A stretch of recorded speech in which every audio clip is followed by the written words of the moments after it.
Welcome to this week's edition of Brews and Crews. I am your host, Chris Jacobson, and I am here with an entrepreneur and an inventor. At least that's the way I think of you.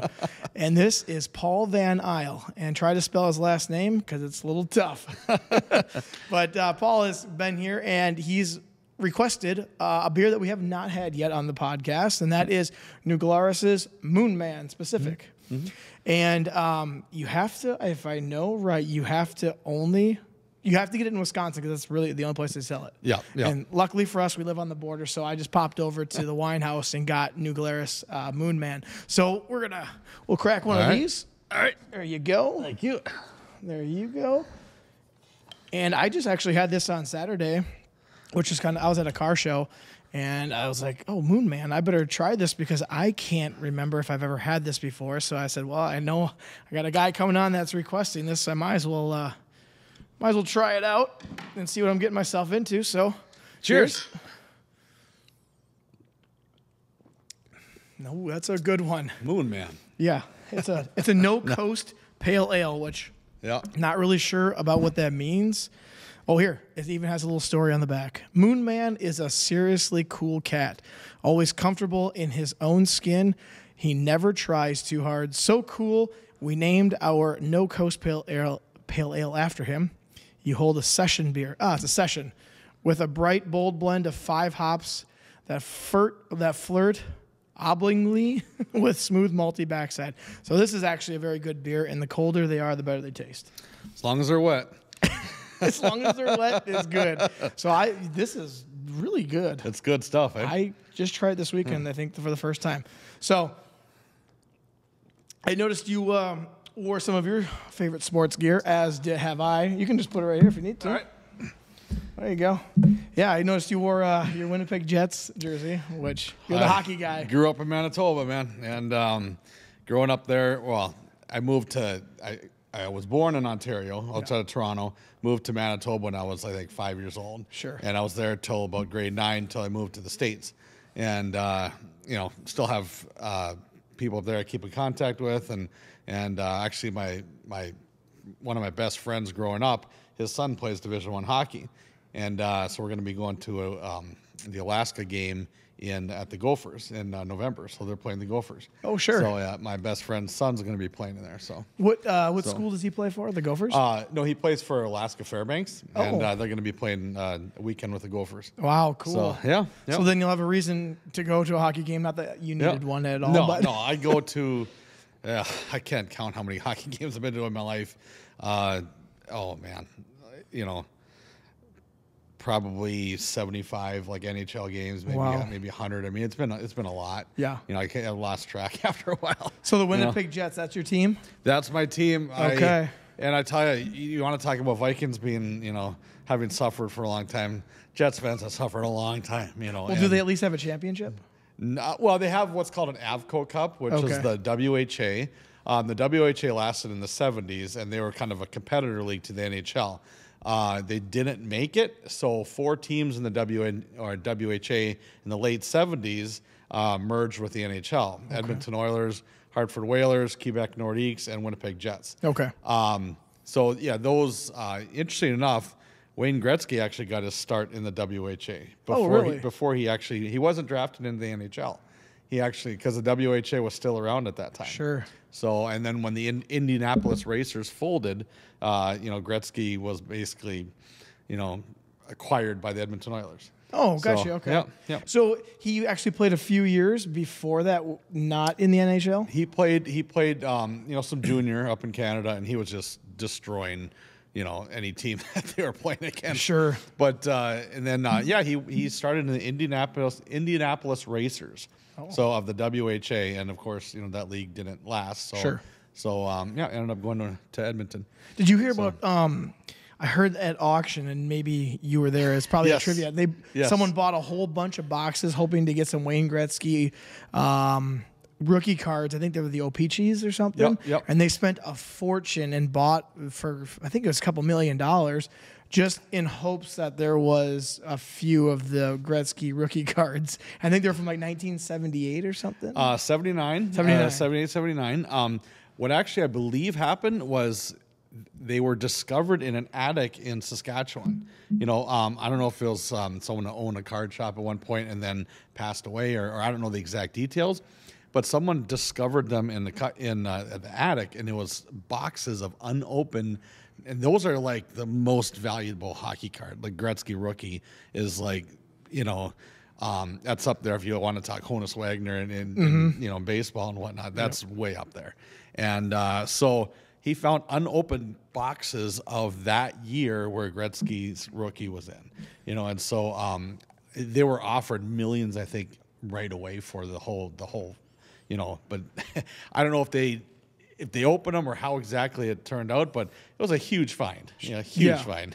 And unopened. So, and unopened, all in the boxes, in the wrappers and everything. That's nuts. I remember growing up, you know, we would, it's one of the few things that was untaxed in Canada was hockey cards for some reason. Really? Yeah. It's one of the few things that a pack of hockey cards was $0.25 a pack. So you could buy, with $1, you could buy 4 packs of hockey cards. It must be like a religion up there. So they're just like, you know what? Don't tax that. It was, hockey up there. And Minnesota's great hockey too. And there's definitely pockets in the States that are, you know, definitely have good hockey down here too.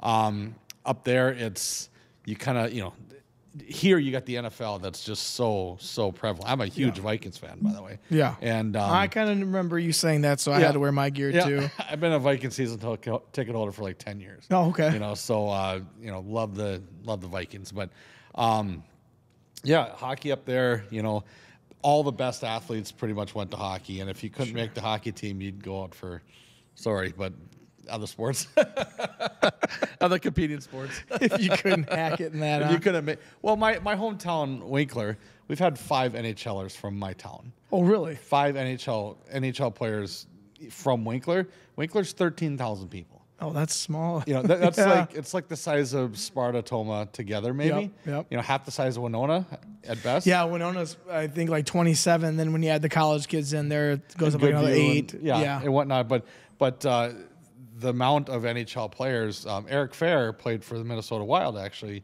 He was from Winkler. Okay. Ray Neufeld, one of the first African-American players, actually was from Winkler. Oh. Dustin Penner won a Stanley Cup in Anaheim. He was from Winkler.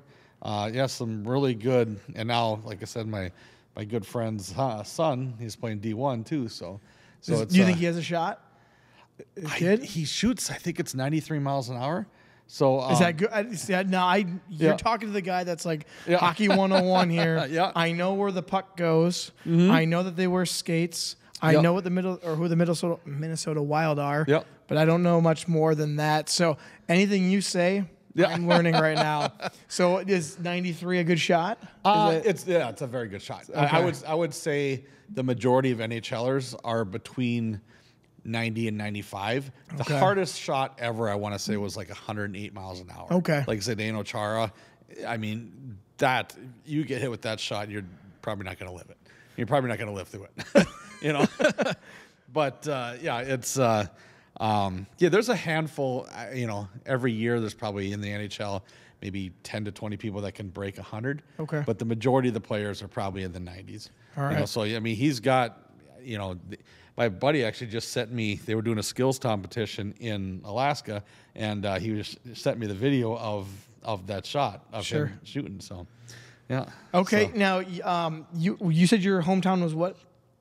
So where I grew up was Winkler, Manitoba. And where is that in relation to all of Canada? Is it by Winnipeg? So it's south of Winnipeg. Okay. If you can imagine Fargo, but colder and flatter, you know, and that's Winkler. You know, you go straight north to Grand Forks, and then go to the border. Just past the border, then you go, left about 15 miles is right there. Sure. Okay. You know, so it's just north of Minnesota, North Dakota. North of North Dakota, like Grand Forks. You know. So for those who are listening, now you kind of know where he's from. And then you said you came here at the age of 9. The other thing you just said is that there's little pockets within America that are big into hockey. Where would you rank Minnesota in that? Are they like the top one, or is there another part of the U.S. that's just like big into that? Minnesota has been I would say the dominant state, for many years, in the U.S. Now, the great thing, ever since Wayne Gretzky came to the States back in, I want to say it was '88, he came to LA Kings. Yep.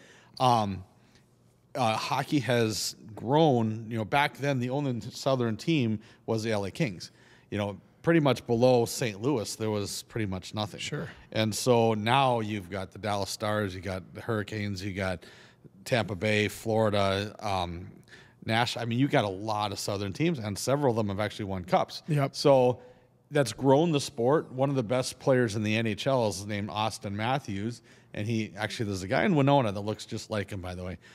He comes to trivia once in a while. Really? Yes. Oh, Okay. I mean, spitting image of him, and he knows it too. I've talked to him about it. But this guy named Austin Matthews, he's from Phoenix, like originally from the Phoenix metro area, and one of the top probably 5 players in the whole NHL. Wow. So not from your traditional, Minnesota, Wisconsin, Michigan, just your 3 M's, Minnesota, Michigan, Massachusetts. Okay. Those are kind of your 3 main, but then you got New York State, now you got Ohio, you got California, you got Florida, you got players coming from around the country now. The U.S. now puts out in the neighborhood of like 28% of the NHL, which is back. If you go back into the 80s, it was about 5 to 10%. So it's grown, and the competition internationally has gotten so much better.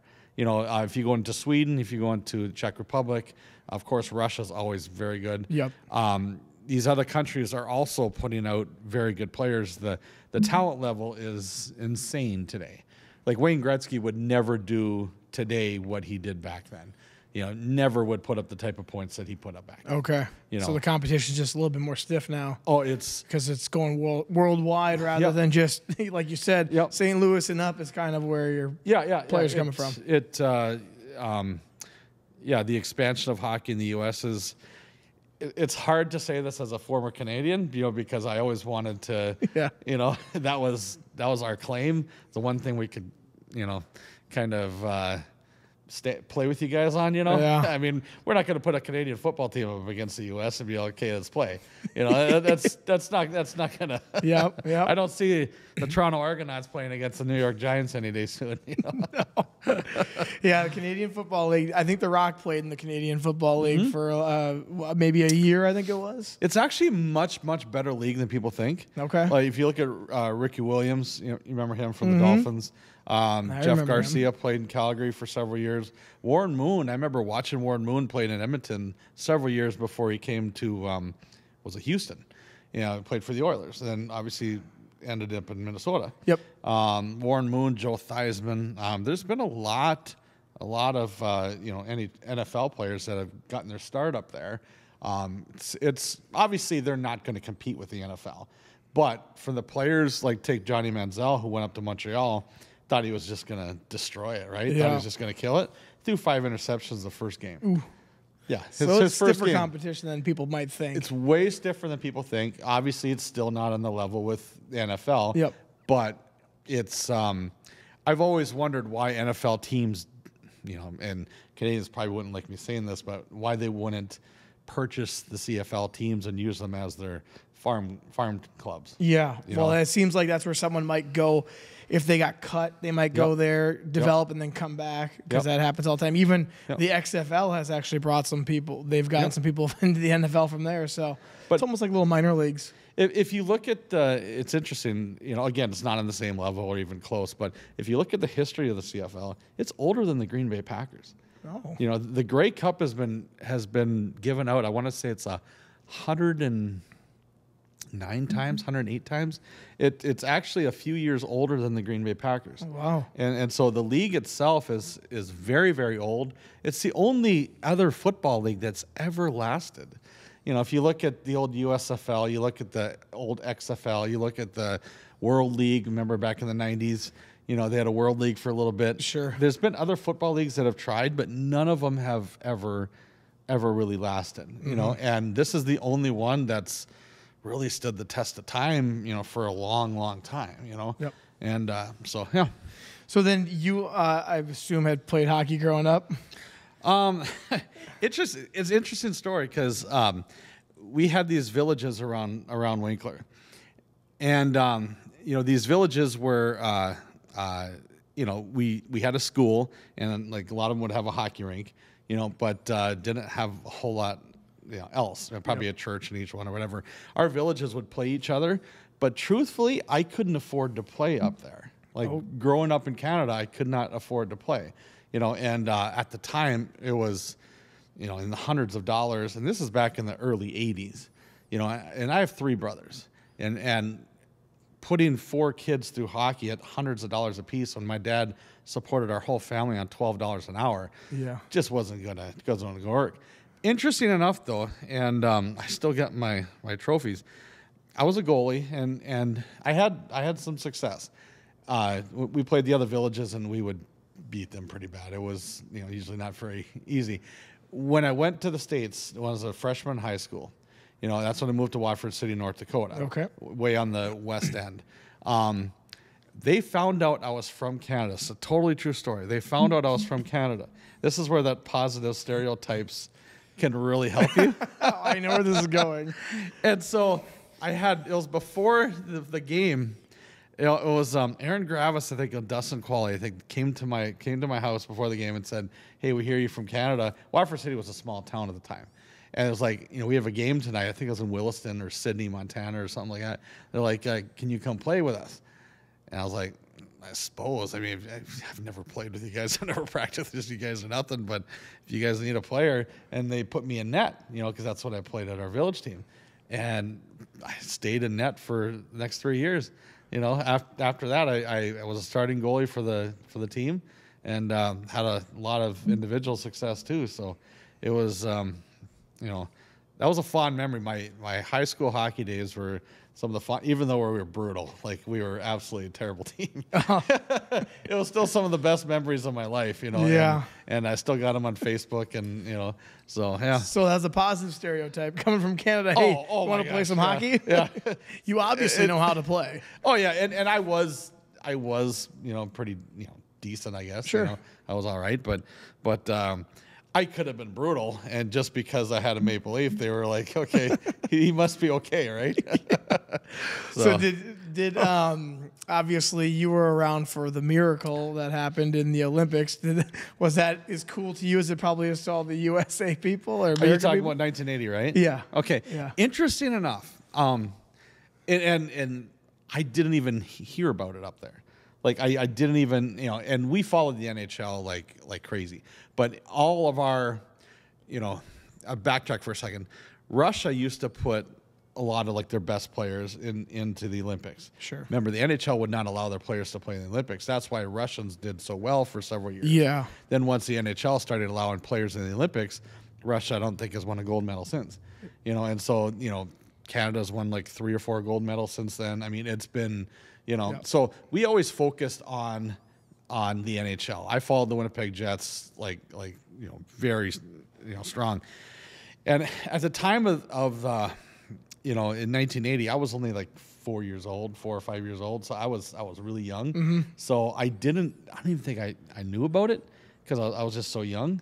But it was obviously a huge feat. It was great for U.S. hockey, and not taking degrading it by any means, but up there we didn't really hear much about it. Sure, yeah. But obviously it was to this day, I think a lot of those players are still highly recognized, and so I was just kind of wondering how that all affected, because it was cool for the United States, and I wasn't even born, so I don't know. Yep. And I do remember, though, the U.S. didn't, they strictly did amateurs, even in basketball. That's why U.S. usually never won or even came in close, and then all of a sudden they brought the dream team, and that was the end of that. Well, the 1980 team, it was college players, and it was Eruzione. Interesting enough, a few of them went on to mediocre or decent NHL. Like Neil Broughton had a good NHL career. Some of the players on that team. But Jim Craig, the starting goalie, I think he was only in the NHL for a couple of years. Okay. A lot of the players didn't have. They weren't superstars in the NHL after that. So that made it even more of a feat, because, the Russians would have beat probably an NHL All-Star team. That's how good they were. And by sending these college students and whatnot to play them and beat them, Herb Brooks probably should be noted as the best American coach ever to play, ever to coach any sport. Yeah. He really should be in that conversation. So now you love hockey, obviously, and you invented something. Oh, yeah. I want to talk about that because right. My dad told me about this back when you used to rent at the Kensington. Yep. And I didn't know who you were at the time. Yep. And now, obviously, we've gotten to know each other over the last couple of years from trivia, but you invented a Zamboni. Is that correct? So technically, I don't want the Zambonis, the lawyers, calling me again. Okay. All right. We don't want them. Don't call. Technically, it's an ice resurfacing machine. Ice resurfacing machine. It's like Xerox. It's like So Kleenex. Zamboni's just a company name, like we said, Kleenex for tissue. 1949, Okay. Frank Zamboni invented the Zamboni. Okay. Like really great invention. Obviously, it's still going to this day. The original Zamboni was very crude. It was nothing like what we have today, but it was the same more or less concept. So what happened was, and by the way, Frank Zamboni was from California. Interesting. So you would think someone who invented the Zamboni would have been from a northern state. Yeah. He is an American from California. So just an interesting tidbit. But it was 2011. I was sitting at Bud King here waiting to go on the ice, and I was must have been daydreaming a little bit. Looked up at the pipes in the ceiling, and the Zamboni was coming on. And I'm just like, man, this is taking forever. Because it takes like a good 10 minutes, for a Zamboni to go around. Ice resurfacer, sorry. There's a company out of Canada called Olympia that is their biggest competitor. Okay. And people call Olympia trying to order a Zamboni. Oh, sure. And I've talked to the owners of Olympia, and they told me that exact, so. But nonetheless, I was just like, I was looking at the pipes. My original thought was, looking back, so ridiculous. I was like, there's got to be a faster way to do this. Hockey ice time is really expensive, and you can go to a lot of rinks. You could spend $300, $400, $500 an hour to rent ice. Whoa, an is hour. expensive. Now here in Minnesota, we have a lot of arenas, so ice time here isn't really expensive, and I know there may be some people might disagree with me on that, but if they look at ice time in Boston and other places, it's much cheaper here than it is in a lot of places. Okay. And that's a nice thing that we have so many arenas. But nonetheless, if you were to go down the street and tell every business that they had to be shut down for 10 minutes out of every hour, 15% pretty much of your time, that wouldn't go over too well. No. What business would say, okay, yeah, I'm going to be, shut my doors 15% of every hour? And so that was my thought. I was just like, okay, you take, even go on the low end, take a couple $100 an hour. If I have to waste 10 minutes of every hour on just resurfacing, where I can't really generate any income, any revenue, so you take that over a full day, and take that over a month, over a year. Yeah. You're talking tens, if not hundreds of thousands of dollars that are basically unrealized potential revenue. Mm-hmm. So that was the thing that was like, okay, there's obviously, if you can cut this down to say 2 minutes, you could make these arenas, and especially these arenas that are very, very highly booked. People are getting on the ice at midnight or whatever, really late, 1 o'clock in the morning. If you could get one extra rental in there every day, that's huge return on investment. You don't think about that when you're thinking of, it's 15 minutes, it doesn't seem like that big of a deal, but then you start breaking it down per week, per month, per year. Now you're really talking. I always think of the dollars and cents. Yep. And it drives Katie. She can't stand it. Whenever I go into a game or a business or something, I'm always like, okay, how are they making money? and I can't help myself. Yeah. So I was like, okay, and my brother Dave and I was like, Dave, because my brother Dave is incredibly smart. I respect his opinion so much. And him and I, we met at Acoustic Cafe with a drawing pad, and we just started, hey, what if we did this? What if we did this? And I was like, okay, maybe if we had something come out of the boards, then just go around and whatnot.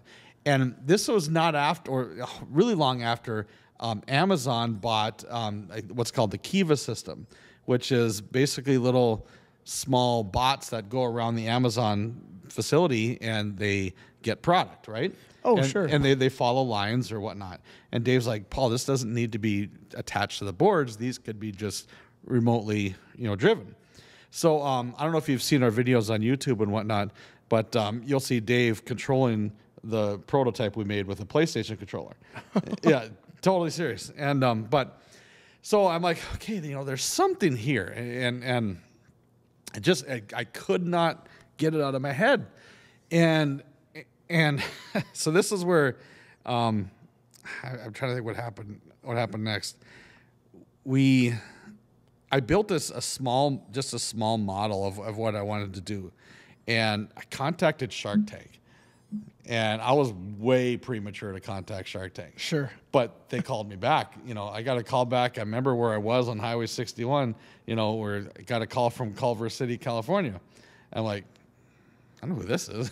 Just thinking of telemarketer. Culver City, I know that's, Shark Tank, Mm-hmm. So I talked to the producer, and the producer said, well, it's a really cool idea, but you need to get some sort of model or prototype or whatnot. So I contacted a few people locally and just said, hey, guys, I got this inventor buddy over in Alma. We can make a prototype for, $7,000-8,000, whatever. We can make just really, really crude. And so the first prototype was incredibly crude. I think we even burnt a hole in the ice at St. Mary's. That's how crude it was. Dead serious.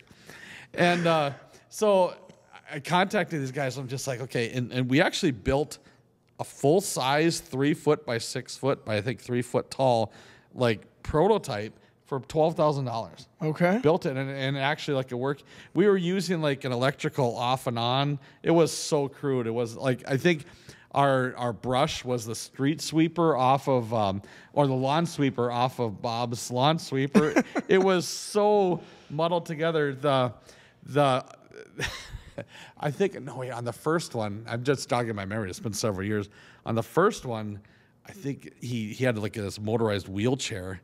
And there was turtle and rabbit or whatever was the speed. Really so it was so incredibly crude.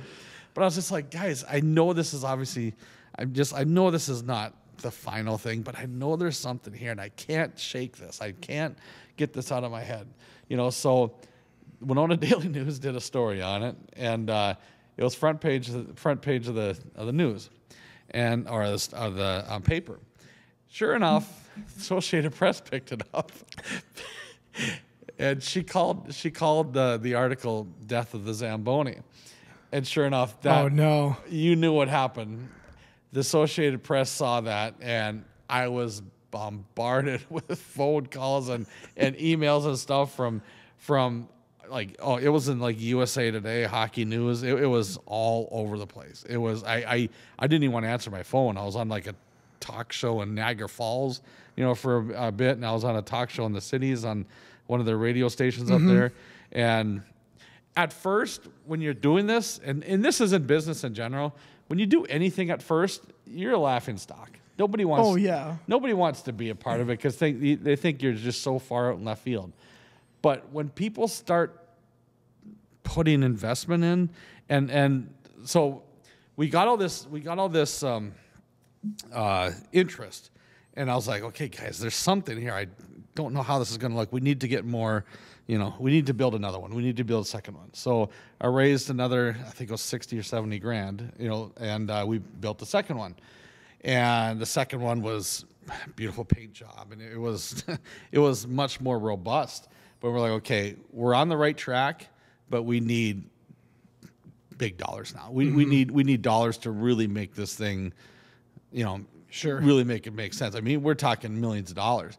And so I remember where I was. We had an investor out of the Twin Cities put in several $1 million. Came down and saw the prototype, and loved what we were doing, loved the concept, and okay, now we're cooking. Now we're really starting to. So we made, I think it was 3 more prototypes.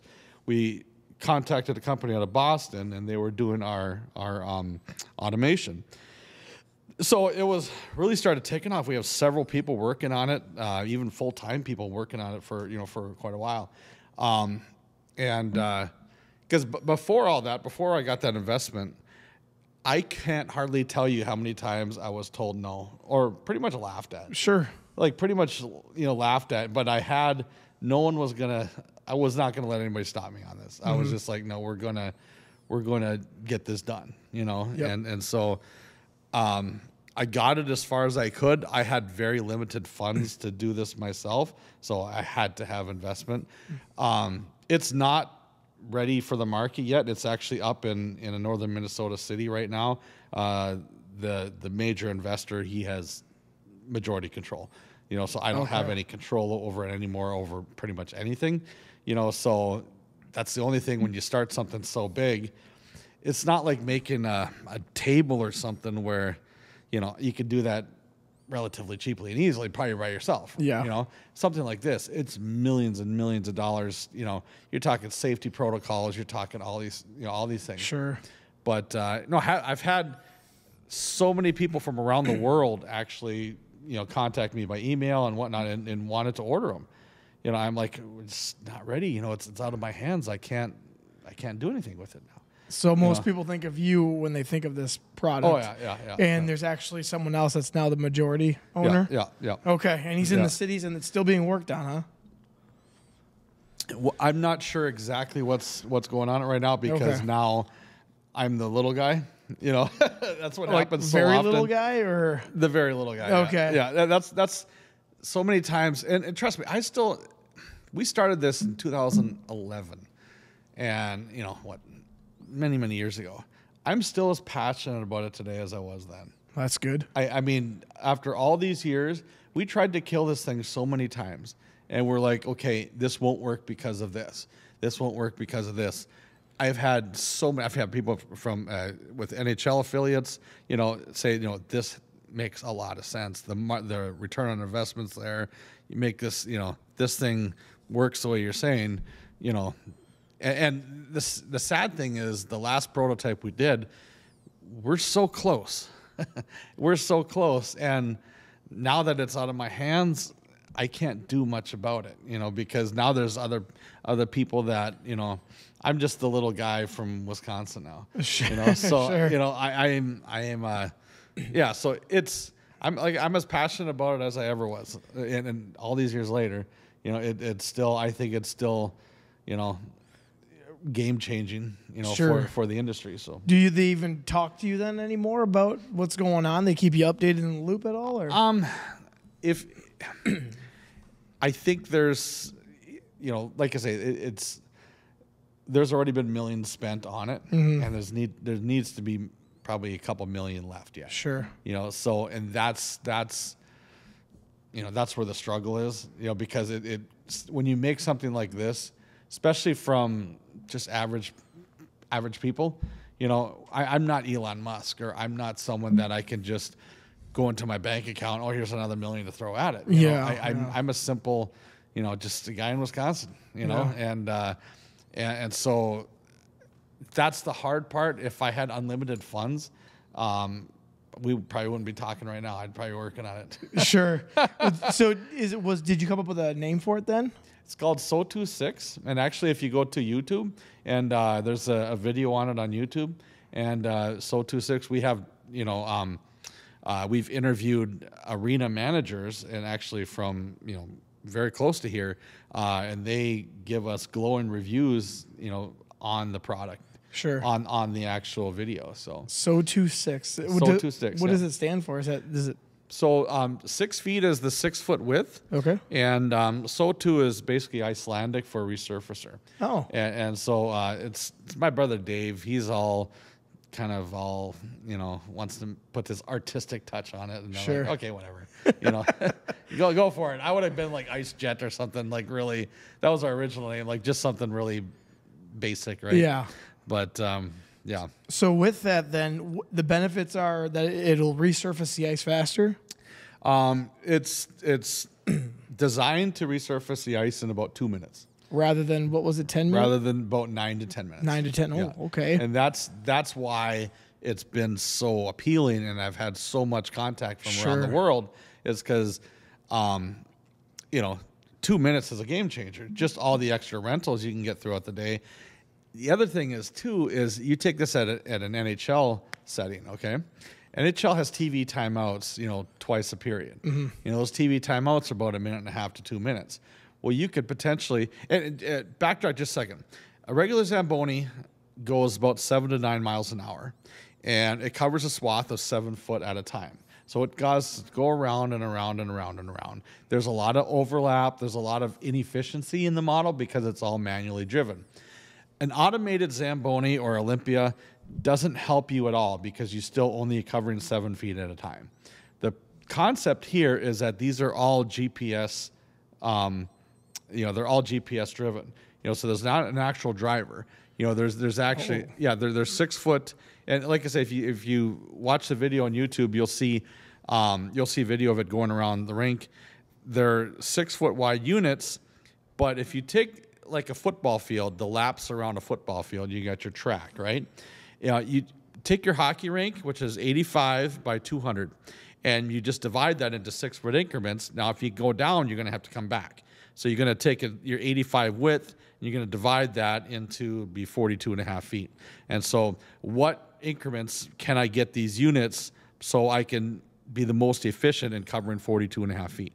So if I'm going down, obviously I'm coming back. So that was the concept, and you can do it with either 2, 3, or 4 units. If you do it with 3, is probably makes the most sense. And they have like ultrasonic waves on it, so they don't bump into each other, and it's really robust. But if you do it, let's say 3 units, well, 6, 12, 18. Now I'm covering 18 feet at a time. Sure. I'm going the same speed as Zamboni. I'm not changing the speed at all, but I'm just covering a lot more distance at a time. And so 3 at 6, 12, 18. 4 at 24 feet. Well, I only have to go around twice, instead of going around 10 times. Yeah. Or 8 times with the Zamboni. So, and plus there's differential in the water lane. This has been really, really well thought out. My brother Dave, I give a lot of credit to. I can tell you numbers like this left and right, just because we put a lot of passion into it. This isn't, this project to me is not about, I want to get every penny back, for every investor that's ever put a penny in. I would love to do that, but everything is out of my hands right now. I can't, I can't be the ringleader on this anymore, but to me, I just want to see this come to market. It's something I'm really proud of. And it'd be the big innovation in hockey. It sounds like it's like, just the write-ups that the Hockey News did on it, and USA Today and other places, wrote about it, and saying that exact same. If this works how he says it will, this will change the game. And I'm like, well, I'm a hockey fan. That's first. I'm an entrepreneur, but I'm a hockey fan. Yeah. I'm a dad. I'm a hockey fan. I wanted to see this impact the sport that I love. Sure. And so if you can resurface and say an NHL game within a period and not just between periods, now all of a sudden your playing surface is so much better than if you're just resurfacing in between periods. Yeah. So the potential of this is, but anyways, yeah. So the idea is just that between TV timeouts, they'd be able to resurface right in between there real quick and give the players better playing surface rather than twice a game. You probably wouldn't flood in between periods just because there is the water, the hot water you lay down, it does need some time to form. So you probably wouldn't flood in your TV timeout, but thank you. You could go around and at least do a scrape. And the scraping was the hardest thing we did. That was extreme. It's not the automation. Automation's everywhere. Sure. But our biggest detractors were, how are you going to shave the ice with a 1,000-pound machine? So we spent a lot of time and a lot of resources on redeveloping and actually redesigning the blade. An ice resurfacer, you have this massive 8,000-pound Ford F-150 chassis, basically, but it's got a massive paper cutter blade on it that if you drop that on someone's hand, you would slice it off. I mean, it is extremely sharp and extremely dangerous, actually, too, to change and whatnot. So, I lost my train of thought for a second, but yeah, it's all right. Yeah, I'm getting to that age. That's a pretty cool story, though, and for anyone out there that's thinking, you invent something and it comes out the next year, that's not exactly the case. This has been going on for 13 years. There is no such thing as an overnight success. No, it doesn't. Any overnight success that you see, it's like an iceberg. You see 10% of it on, above the water, right? Well, the years and years and years of sweat and whatnot, trying to protect what you did and everything, in those years before you actually go out to the public, no one sees that. Sure. No one sees the money people lose, and they only see the successes, right? Yep. And that's the thing that I think people don't realize is there's so many failures along the way. You get laughed at when you're trying to raise money. You get a lot of no's. You get so many no's, you almost expect it. But if you really believe in it, and you just keep pursuing it. Now, you got to be honest with yourself, because, we did file several patents on this, and like the blade one in particular, that's going to be a difficult patent to get around. So, we do have, I believe, some protection on that at least. But if you want to invent something, it's great, but it is extremely difficult. Sure. I mean, the first question you got to ask yourself is it already on the market? Just because you've never seen it, it might exist in another country. Right, yep. It might exist somewhere else. And the second question, if you don't see it anywhere, why doesn't it exist? Is there a need for it in the market? And this could be the ice resurfacer. This could be anything. Is there a need for it? Then you got to ask yourself, if you can pass those two tests, is there already a patent on it? And that's a tough one. Really tough one, because there's billions of people in this world, and even if you're really intelligent, I consider myself pretty intelligent. You're intelligent, but there's a lot of very intelligent people out there that probably thought the same thing. Mm-hmm. I had an idea one time to turn the toilet bowl into a dehumidifier. Really? Yeah, the toilet bowl of your bathroom, whatever, right? And so you have a dehumidifier, and then it would actually run the water into your toilet bowl, so you don't have to constantly drain out your I should say the upper cavity there of the toilet. Yeah. And I was like, man, I've never seen that before. It'd be nice. You don't have to constantly drain your dehumidifier. It can be a nice thing. Sure enough, if you do a patent search, someone out in Germany or whatever has already thought about it and filed a patent on it. So you could be like the 5th person or the 20th person in the world. You're still in the 0.11 percentile or whatever, but someone beat you to it. Yeah. So you got to ask yourself, okay, is there already a patent out there for it? Do patents run out? They don't. I say this. They last for 18 to 20 years. But then you have to file them in other countries. It's expensive. It's not a cheap process. The U.S. has probably the best patent system out there that I'm aware of, because we have what's called a provisional patent. And are you familiar with those at all? Or? No, not really. Okay. And I don't think our users might be either. So I think, or our listeners, that'd be good to know about. So the U.S., again, a lot of people from other countries come to the U.S. to file their patents. That's why one reason why the U.S. is such a leader in patents. Okay. Because we have what's called a provisional patent. You can do a brief synopsis of whatever your idea is, and you can file a provisional patent. It's relatively cheap.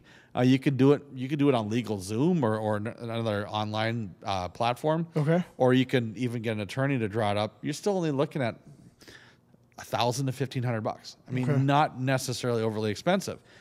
Once you get the granted of the provisional patent status, and then you're the first to file. And very important, because you're not the first to think about it, but you're the first to file. And then so the U.S. government will give you a year to shop that around and protect it for you. Now, if you can't figure it out within a year, chances are you probably don't have something. Okay. And that's just the harsh reality.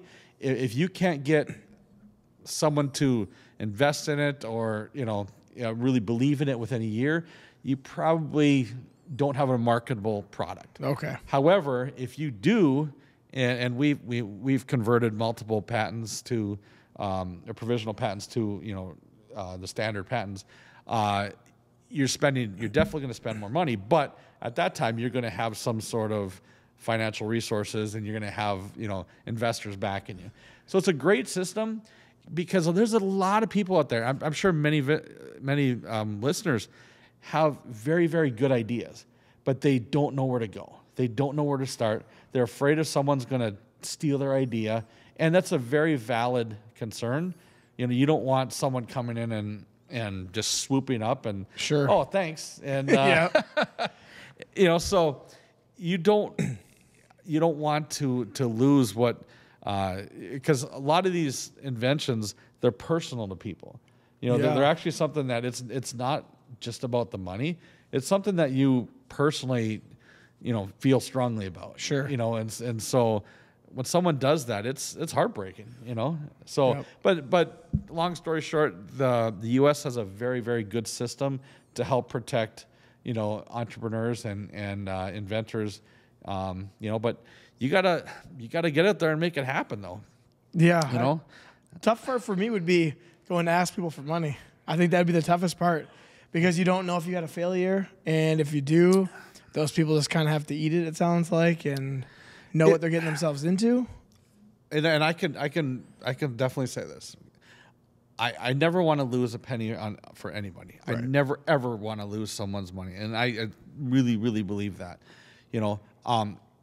Every single person that invested, like with our project, I was very clear with them up front. I'm like, we're all in uncharted waters here. We don't know exactly, there could be some sort of element here that we've overlooked. I don't know what it would be, but you just got to be really, right up front with them. Mm-hmm. And they'll see that. They know. They understand that anytime you invest in anything, no matter how good it looks, you're taking a risk. Sure. You're taking a risk. And there's some people that want to be a part of something new, and they want to be a part of, and they'll take that risk with you. I put my heart into this thing, man. I mean, I can't even tell you how much of me I put into this. Yeah. And I would still, if I was able to today, I'd still continue it. That's how much I still believe in it. Mm-hmm. But it's just not, I also have to make a living for my family, right, and whatnot too. I have to focus on my business and whatnot. So right. I don't have any regrets. I mean, it's still a great product. I just don't have the reins anymore. All right. So it's called the SO26 is what it was. SO26. All right. So for those who are listening, there's YouTube videos out there to see how it works. So that'd be kind of neat. I got to go check it out because I don't think I've ever seen it before. Yeah. I think we have like 30-some thousand views on it or something. So it got a lot of views. And sure. So, yeah. So now going on with other entrepreneur things that you do, you also own a Little Caesars in town. Yeah, yeah. And so I want to get into how'd you get into the pizza game, I guess it is. Because you are out there, you are promoting a lot of it around town from what I see, because I see Little Caesars stuff all over the place. Yep. And so how did you decide, I'm going to open up a Little Caesars franchise? Because we had one in town before. We did. And on 5th Street. Yeah. And that shut down. Yeah. And now you're out by Walmart. Yeah. Yeah. And so how'd you get into that? I'm interested. All right. So I love business and I love projects and whatnot, right? We did our first strip mall, with Maurice's MGM back in 2006. And I have a partner down in Florida and my brother, so we did that back in 2006. Went well. We didn't really know what we were doing, but it's a very nice strip mall, still to this day. And I went to lunch. I'll just give you the background here. I went to lunch with a local businessman who owned a property over on 61, Service Drive. There was an old, car lot right there and whatnot. And I was like, I can do something with this. because I knew there would be companies that wanted it. So I have a book about this thick, and with all these different corporations in there, and I just started cold calling. And that's the building that houses the Caribou Coffee. Yes, I remember that car lot there. Yes. Yep. So we were originally just gonna, maybe we can flip this, make a few bucks or whatnot, and talk to my partners. I was just like, why don't we just develop our own little mall here and rent to them. And so the reason we have a Caribou Coffee and not a Starbucks there is because Caribou Coffee starts with a C and Starbucks starts with an S.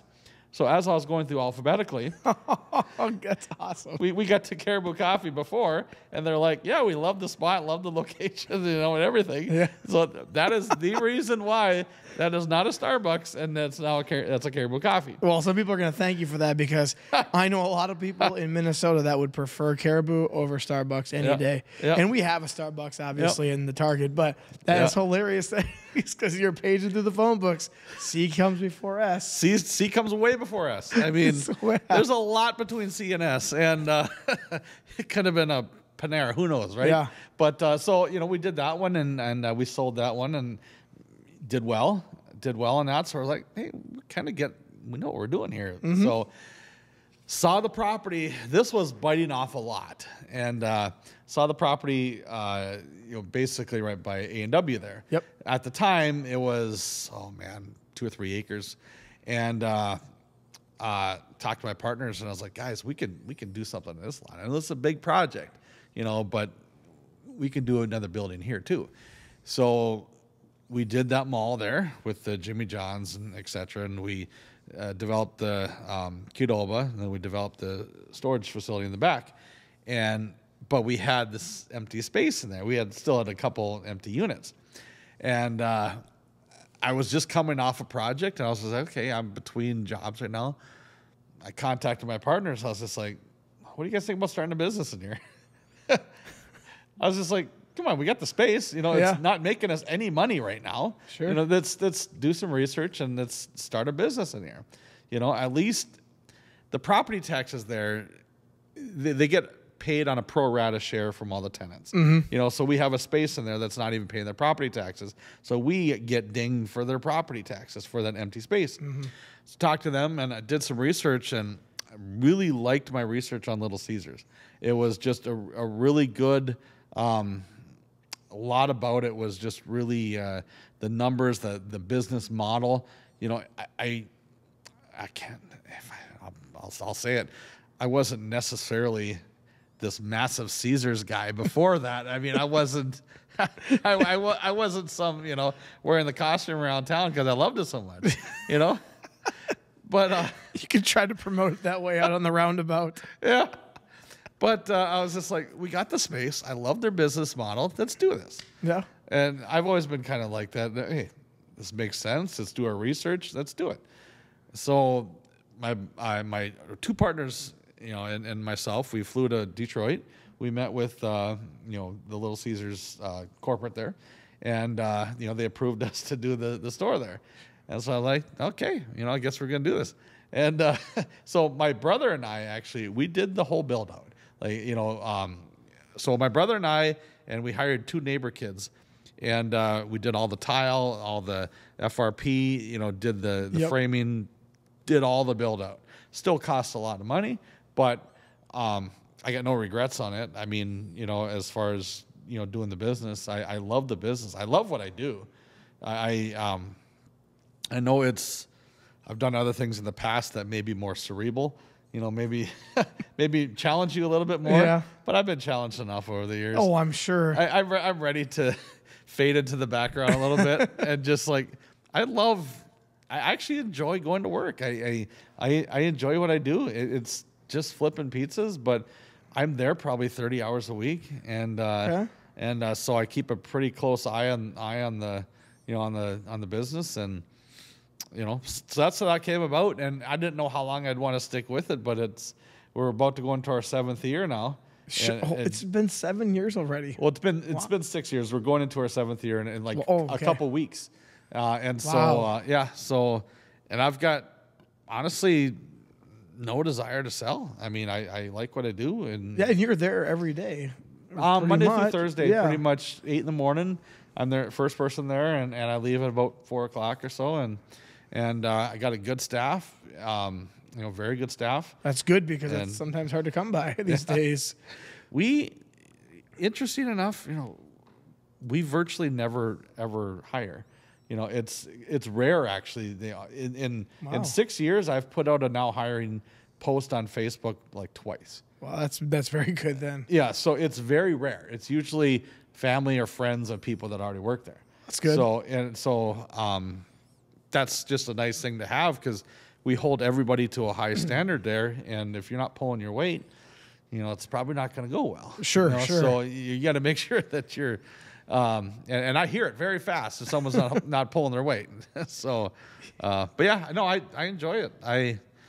I've thought about, my wife and I, we've thought about maybe doing a second one or whatnot, but I'm like, I don't know if I want that headache. I don't know if I want to do something in, say, Austin, Minnesota or something like that, which we've looked at that city many times. Okay. I don't know if I want to do something in Austin and then someone doesn't come to work or something. I got to get in the car and drive all the way to Austin to cover. I got no desire to do that.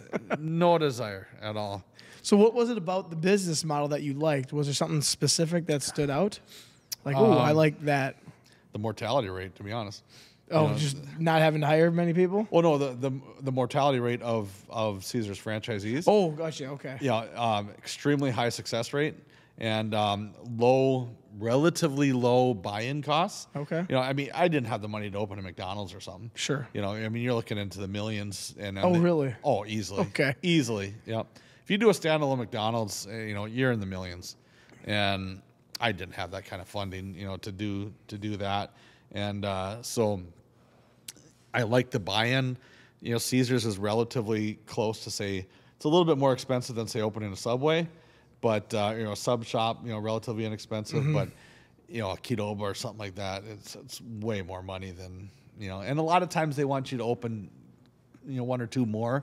They want you to open that within a certain period of time. Oh, so they actually want you. They're like, hey, now we want you to do another one. You look at a lot of companies, a lot of franchises, and respectfully, sometimes they'll set you up to fail because if they're requiring you to open a certain amount of stores, you may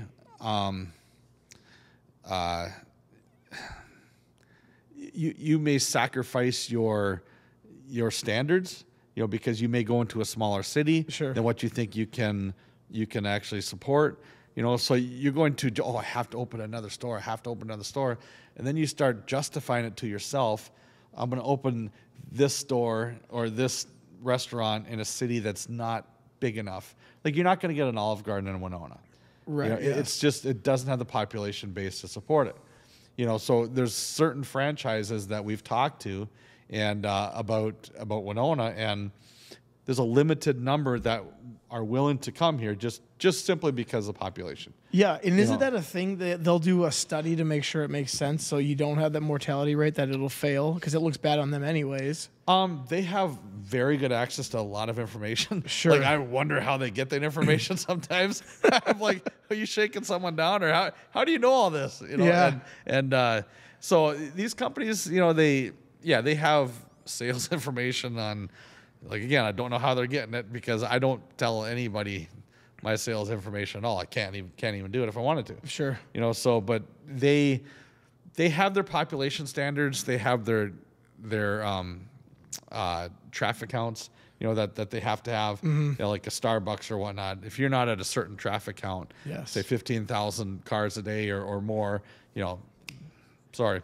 Well, a lot of people, I always see people on, Facebook or whatever. Well, Winona needs such and such. Winona needs this restaurant. And if it's a franchise, they have standards that we're not going to allow you, just like you said, Starbucks, we're not even going to allow you to be there if you don't have the traffic because it'll just fail is all it's going to do.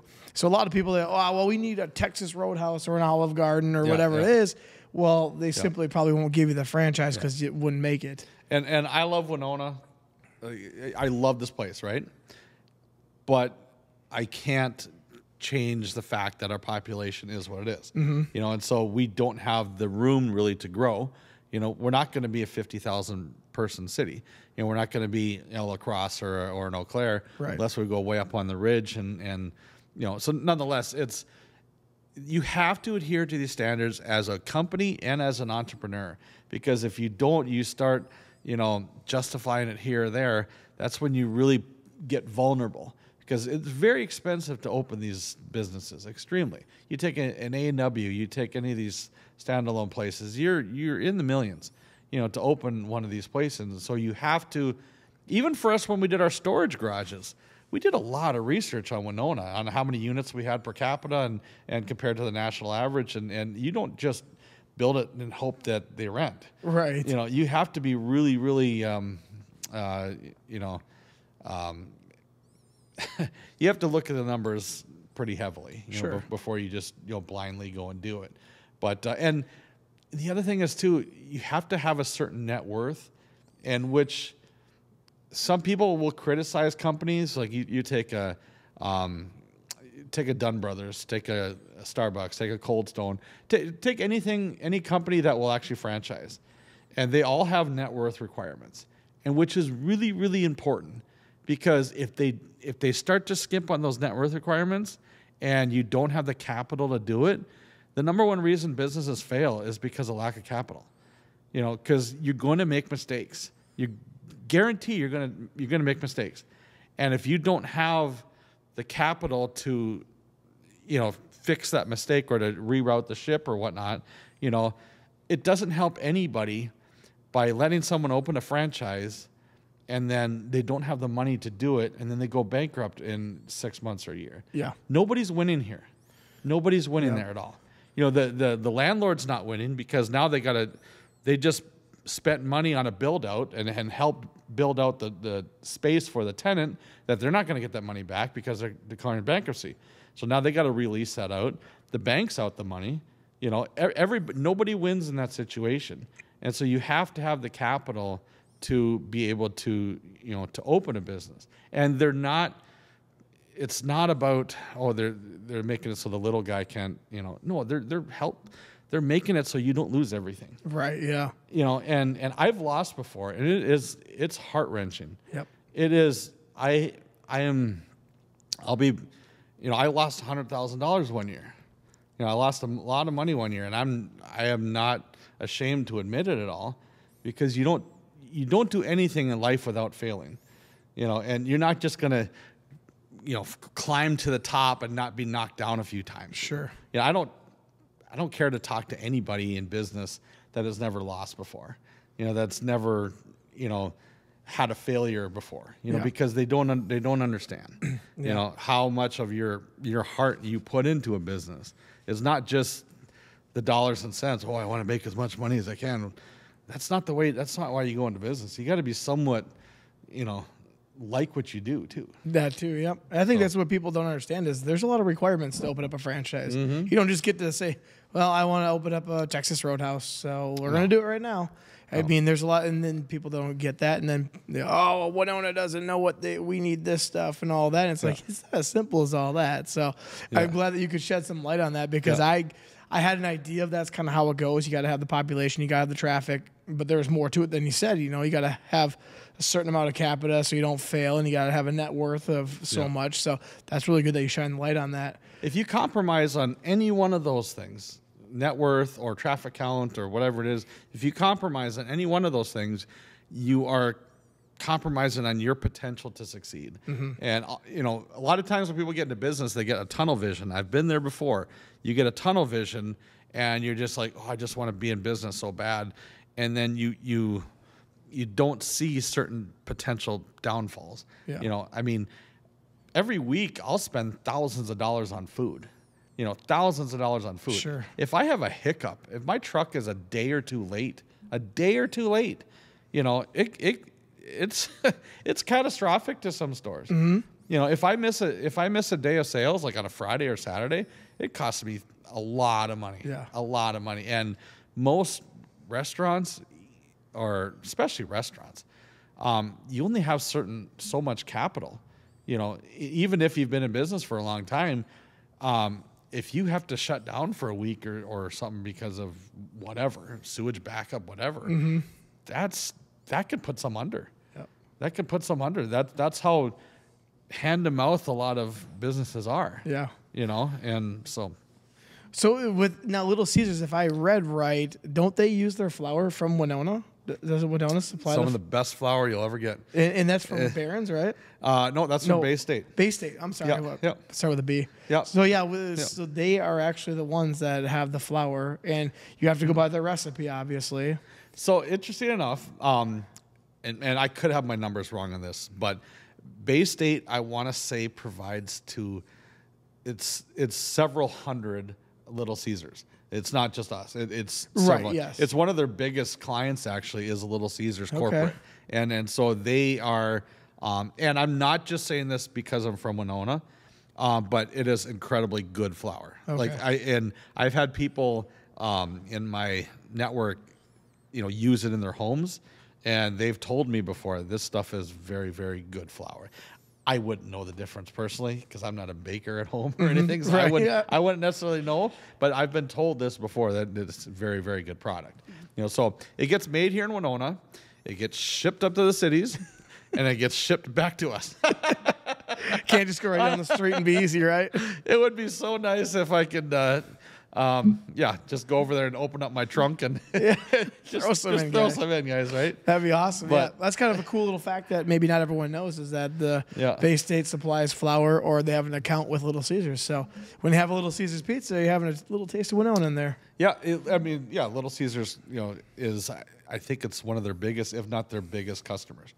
For Bay State. So you're helping support Winona jobs. Sure. And it's great flour. It's Well, you told me another fun fact, if I remember right. Actually, you're telling my dad and I this. We were asking you one day what's the busiest day of the year, and we figured it was like Super Bowl or something like that. And you said it's Halloween, I think. Halloween, yeah. Halloween is that's. Do you know? Is there any reason that you know behind it, or that's just the day? They told me this when I started, and like when we were doing our training, that Halloween is your busiest day of the year. Now there are some days, and I tell you. There's 1 or 2 days that I could tell you that come close to it, but you would never guess it. It's not your Super Bowl. It's not New Year's Eve. You wouldn't guess it. It's like a drinking holiday of like St. Patrick's Day or maybe Valentine's Day. I could give you 20 guesses and you wouldn't get it. What? Labor Day. One of our busiest days of the year. So Halloween's one of the busiest. What are the, like? Most of the time, it's the busiest. And then what would be like second and third behind it? So for us, the second is actually the day before Thanksgiving. Okay. So it's not like an actual, it's just a Wednesday. Yeah. But we get hammered, like absolutely hammered on that day. Pre-Thanksgiving pizzas. Yep. Wow. So what happens? They know they're all going to have a big meal the next day. Yeah. And so family's already in from out of town. They may be staying in the guest room or whatnot. Sure. Okay, let's just have something easy for dinner tonight, right? And so they get delivery with us or through DoorDash or just come in and get it. And that day is one of our top probably 3, 4, 5 busiest days of the year. Wow. Yeah. The day before Thanksgiving. And then what would be the third, do you think? Or what for your store, I guess? Is there another day that stands out? Oh boy. Haven't gone that deep in the records. Gosh, I just can't believe that Super Bowl's not up there. That's just like a holiday in general for everyone. It's funny because we do good on it, but these other days are like way more than what like a regular Wednesday would be or whatnot. That's crazy though. So, I wouldn't have thought of Halloween as that, but I guess it makes sense done, too. Going around getting their candy and all that stuff, and obviously mom doesn't or dad or whoever doesn't want to cook, and so they're like, okay, what's simple and easy and relatively inexpensive? You can feed a family of 4 on pizza way cheaper than you can on any other platform. How much are the hot and readies nowadays? Are they? So for us, they're $6.99. $6.99. Okay, so about $7 for what is that? Large is it or a medium? So I could feed 2 adults on one pizza. Oh yeah, for sure.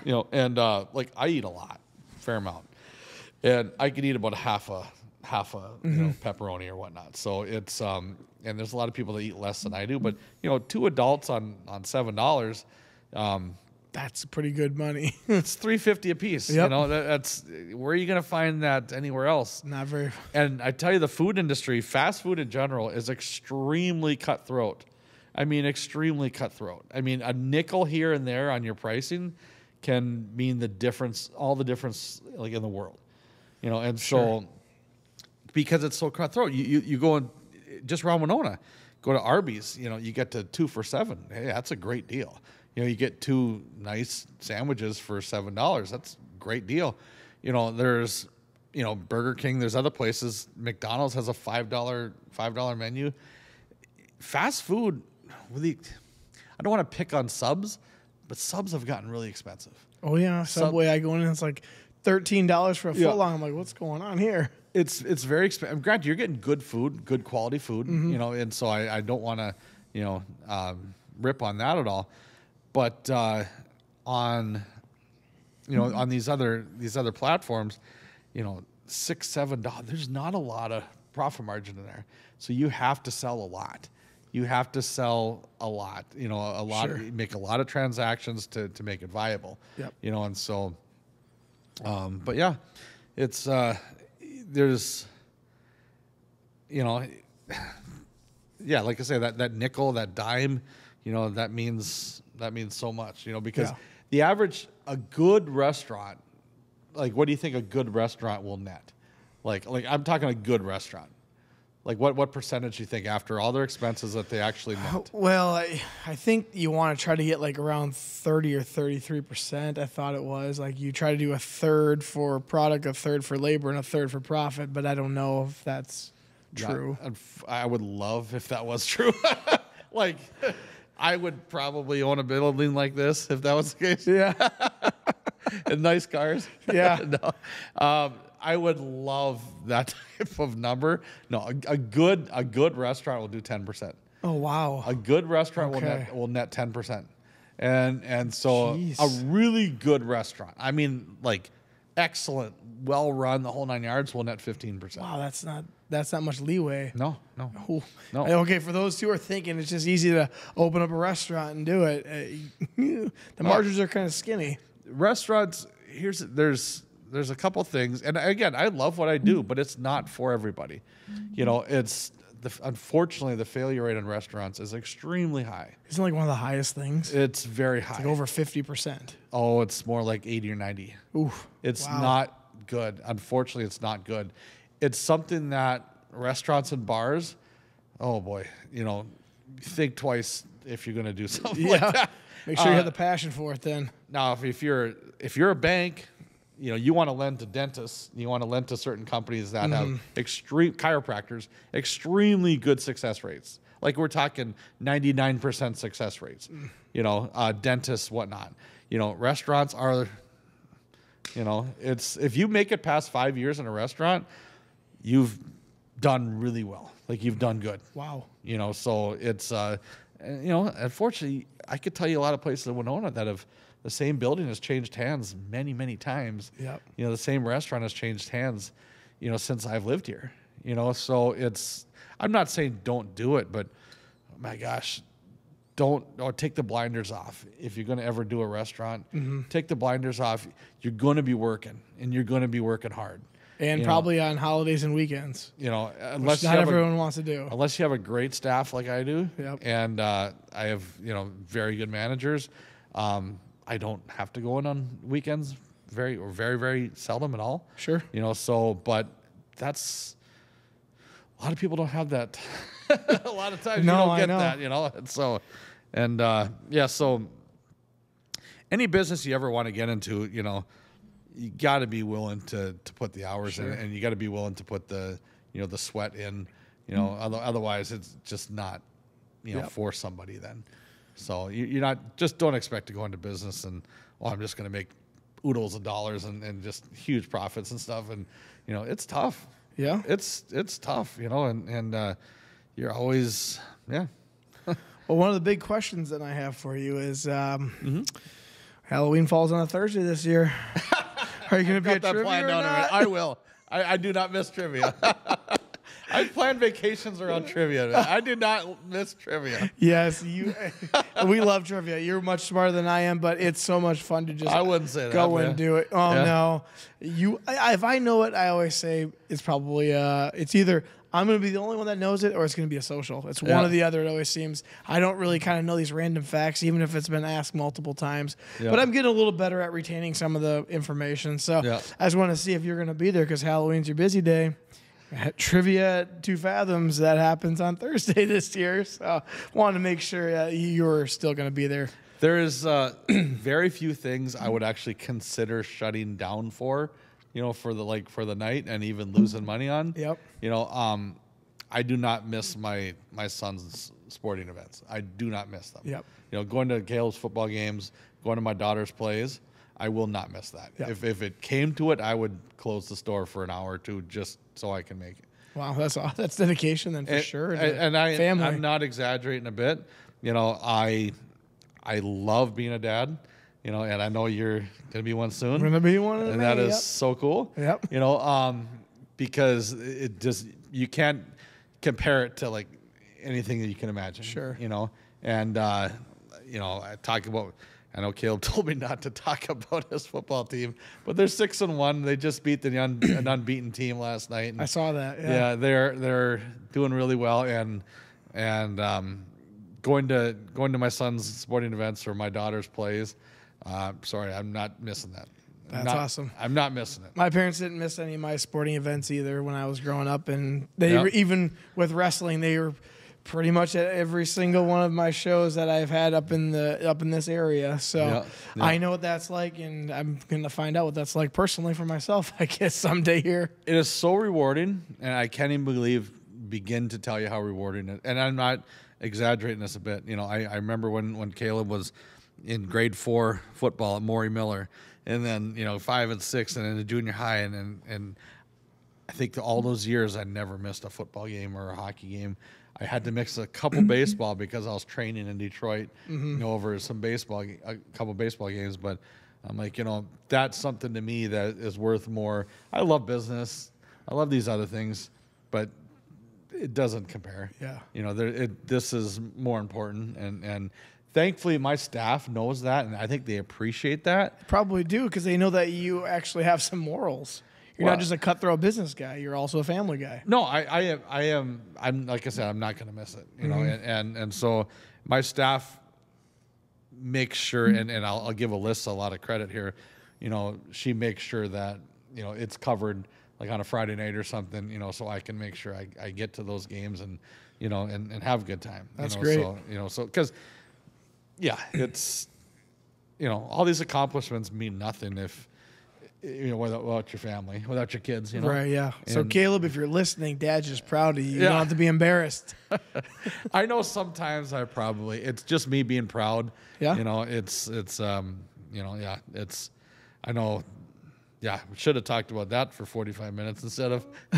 Hey, everyone's always welcome to come on for a part 2 or 3 or 4, whatever it is. So, well, anything else you want to add to the podcast? We've been going for about an hour and 15 minutes here. Oh, so, seriously? Yeah, but we're right about an hour and 19-ish. So, is there anything else that comes to your mind that you want to talk about?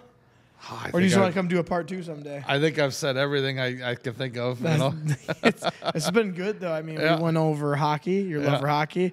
Yeah. It's not the Zamboni. Shh, don't say that. Yeah. It's the ice resurfacer. And also your entrepreneurship of Little Caesars. So I think if you ain't got nothing else, we'll wrap it up here. Sounds good. Cool. Yeah. So for those who are listening, go on out there. You can watch this on YouTube if you want to see what we look like. I mean, we're beautiful gentlemen here. Otherwise, if you don't want to see our mugs, you can go on Apple Podcasts, Spotify, iHeartRadio, Amazon Music. You name it, it should be out there. And this has been another episode of Brews and Crews. Cheers. Cheers.